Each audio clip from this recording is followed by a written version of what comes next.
Hi everyone, Helen Blunden here. I hope you're happy, healthy and well. I've taken some time out of my daily ukulele practice to do a quick review on Murakami's book, Norwegian Wood. Now, this is a book that many of you have told me through the reviews of other Murakami books that I've done to read this book, that it is one of his best ones. Murakami wrote this in 1987, and when he wrote it, it became so famous, so well known, and a huge bestseller back in 1987. I think it was a shock to him, but I can understand why. This book has got some very, very strong themes of mental health, anxiety, depression, grief, suicide. It's all in there. But all in all, it is a book about growing up. It is a book about life. It is a book about accepting that life has some good people in it and some bad people in it. And it is a book that is accepting that life is there, meant to be experienced with the good and the bad. With life, and within life, there is also death. And it's something that we have to go through. Now, one of the things for me that I got out of this book was it made me reflect about my own life. And when I was at the age that the protagonists were in here, about 17 to 20 years old, I didn't know about life. I was pretty scared of growing up too. And I since distinctly remember that I had wished that there was someone, a God or something, an entity would come into my life and would basically say, Helen, just go down that path and you'll be right. Or Helen, don't do that. Go down that path and do X. Or do not connect with that person because they'll put you in the shit. Or connect with that person because they're really good for you and will help you along in life. I kind of wish I had some kind of entity that would come down from the skies above and just direct me to the path I had to be on. And I distinctly remember this, and it was really funny that I read that Murakami had also mentioned this in his book, and he called it the Deus ex machina, obviously Latin, where it's a Latin for a fixer. And in the context of this book, he said that there isn't such a thing as a Deus ex machina. There isn't someone who can come down and actually fix things in your life. You've got to experience life in all its ups and downs. You've got to experience life with all the good people and the bad people in it. And you've got to try and be the good person by accepting and also making yourself aware that everyone is going through some kind of grief or some kind of trauma, and it is up to us to actually be good for them. Don't put them in the shit. Don't trod them down. Don't act like a dick. That's what I got out of this book. This book has some very, very big themes. Like I mentioned, there's mental health, anxiety, grief, trauma, post-traumatic stress, suicide. It's all in there. And there is one part of the book that might be triggering to some people, between a love scene between a 13-year-old and a 30-year-old. And despite all that, I would say that this book is all about growing up. It's all about being good to other people, and it's all about having to understand that in life there are bad things and bad things that will happen, but it is up to us to experience them in every way, and to not expect some deus ex machina to actually have us bypass that. So it is something that we kind of have to accept, the emotions, everything that we go through, in order for us to learn and to grow and to live. So this book is about the character of Toru Watanabe, and he recalls his time when he was about 17 to about 20 years old, and he recalls his strong friendships with Kizuki, a mate of his who had committed suicide when he was 17, and his girlfriend, Kizuki's girlfriend, Naoko, who had issues of her own, had very big issues of her own. In fact, I would say for her entire life, she was depressed and had been experiencing some post-traumatic stress disorder. She had a mental health issue. And Toru is someone who, he too was broken in some way. He couldn't get into life. He couldn't accept life. He couldn't get any joy out of life. He was going through the motions at university. He was doing things with no joy. He didn't have any feeling in it. So I would say that even Toru himself had some kind of an issue there. Maybe he was depressed of some sort.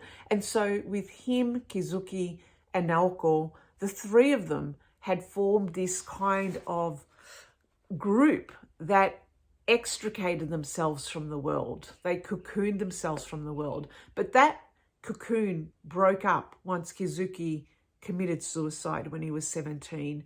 That then sent Naoko into issues of her own, and Toru, who had to get away from that, that group to get into university and do his own thing, but ended up being isolated.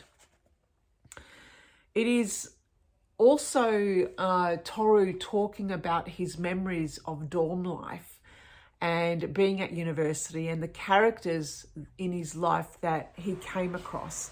And some of the characters were really interesting because what I got out of the book were the characters who were broken in spirit of some way, that life was too much for them. They were so empathetic, so sensitive, so introvert, so insular, that anything that impacted them, some big factors like a suicide, would throw them into complete anguish and have big issues. But then there were other characters who somehow were larger than life, who were people who just got on with what life offered them. And Toru, while at university, met Midori, a young girl who was full of life. She was completely opposite to Naoko. Naoko was dark, was somber, she had accepted that she was going to die. This is my thinking. She was going to die. She was going to commit suicide because she could not handle any more of life. Whereas Midori was the complete opposite. And luckily, Midori had gone into Toru's life.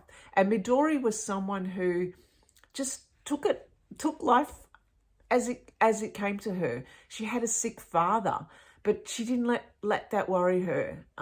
She challenged Toru in so many ways. She stuck up for herself. And so Midori was, I guess, the personification of life, of us having to go through life and facing it, because that's what we have to do.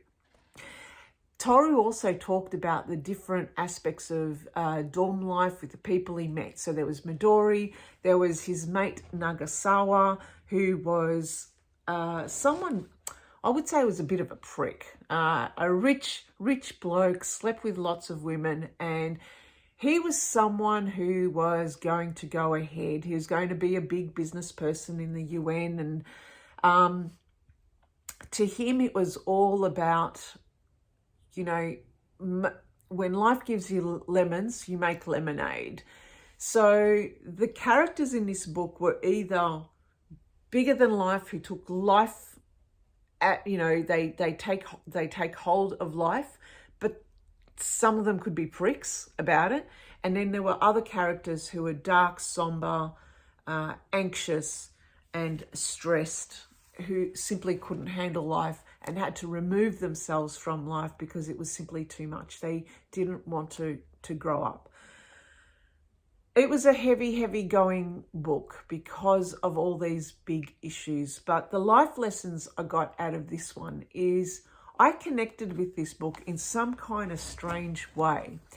reading about the Deus Ex Machina was something that I too had come up against in my younger years when I wanted a guiding path. I wanted someone to actually tell me what I needed to do, how I needed to do it, when I needed to do it, why I needed to do it, without me having to think about these things.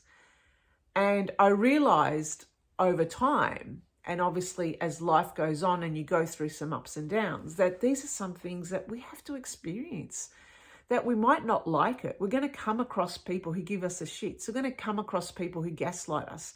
We're going to come across people who put us down, who tell us that we're nobodies.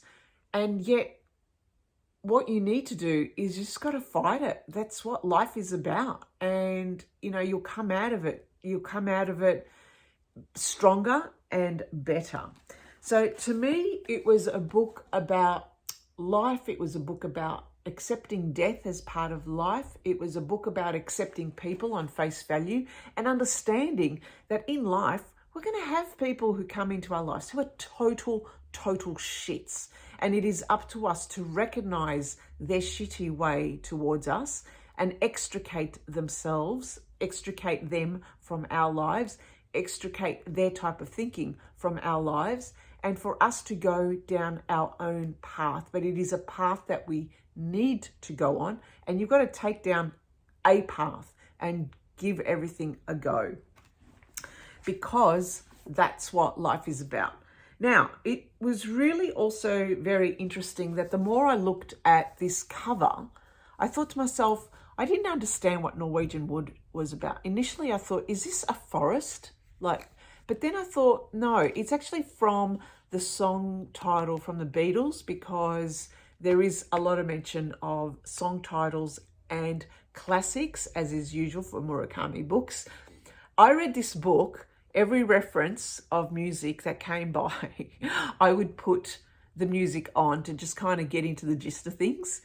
This book also has big references, strong references to other classics, which I loved. So it's also a great reading list in here. So much that the character Toru Watanabe carried around The Great Gatsby. And I thought to myself, why is Toru carrying around Great Gatsby? So out came The Great Gatsby from our library. I read it many years ago. I can't remember it. So I'm rereading it again, and I'm halfway through it because I want to understand why Toru was reading this and why he was so connected to this character. Usually we can tell why the characters are connected to people that they admire or characters they admire simply by reading the books and understanding more. But going back to this image, look at this. I thought it was like a forest, but no. Instantly I saw they are 3 sets of legs. That's Toru right there. He's looking into the future. He's looking ahead, as you can see, his feet pointing out.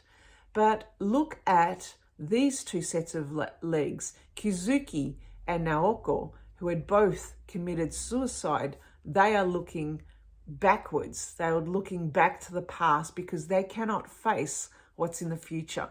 So really good graphic there. It took a while for me to understand because I thought it was a forest. But anyway, that is what I got out of Murakami. Now, I have another book that I was reading at the same time. Now, if you saw my secondhand book haul, I would have mentioned this little book. It is Anton Chekhov's A Nervous Breakdown. Now, in this book, there are 3 short stories by Anton Chekhov. The one story that I would say is very similar to Norwegian Wood is A Nervous Breakdown. And that is because Naoko suffers a nervous breakdown in this book. And the themes of A Nervous Breakdown are very similar to Norwegian Wood, where we see the character in this short story of A Nervous Breakdown. His name is Vasily. He too is a university student. He too also is in a group of 3 people, his 3 mates, a law student and a medical student. and they go out to the brothels in town, wanting to sleep around. But what Vasily sees, Vasily is an empath. He's an introvert. He's highly, highly sensitive. And he looks at the plight of the prostitutes and he gets so sad about their life that he starts to become very anguished about them, and he starts to become guilty, and he feels responsible for their situation. But his friends just don't understand it. They're going, get over it. It's like, it's fine. This is what life is about. They got themselves in that. So you got to make do. But no, Vasily needs to kind of make sense of it, like Toru does, like Naoko does in this book. And yet in this book, his friends take him to a doctor, where the doctor prescribes him some medicine and says, here, you take some pills and you should be right. You know, this is just life. So to me, I actually saw some big links to a nervous breakdown and Norwegian Wood, simply because the big themes here is you can't change others. Like your life, you've got to experience life you've got to experience life as it is and in your own way. But guaranteed, you're going to have times where things are going to be really hard for you. But so look, that's what I wanted to talk about today. The link between Anton Chekhov's A Nervous Breakdown, Toru's desire and his obsession over The Great Gatsby, which I've yet to read and review, and Norwegian Wood, which I'm not going to say I loved. It was a great book. It made me think long and hard. There was no surprises for me, in the sense that as a 50-plus-year-old woman who has gone through life experiences, when I was at this age, it was exactly what I guess I had gone through. I had also been in a dorm life as such. I was in the military. I was no stranger to sharing very tight spaces with other people, all who were 18, 19, 20, 21 years old, all young people, all going through some kind of anguish themselves. Suicide has been also part of that experience. So yeah, Murakami, A Norwegian Wood. I'll leave it at that. I would highly recommend this book. Let me know what you think if you have read this book. And my apologies, I've gone on again for so long. But I think it's time for me to go back to the ukulele.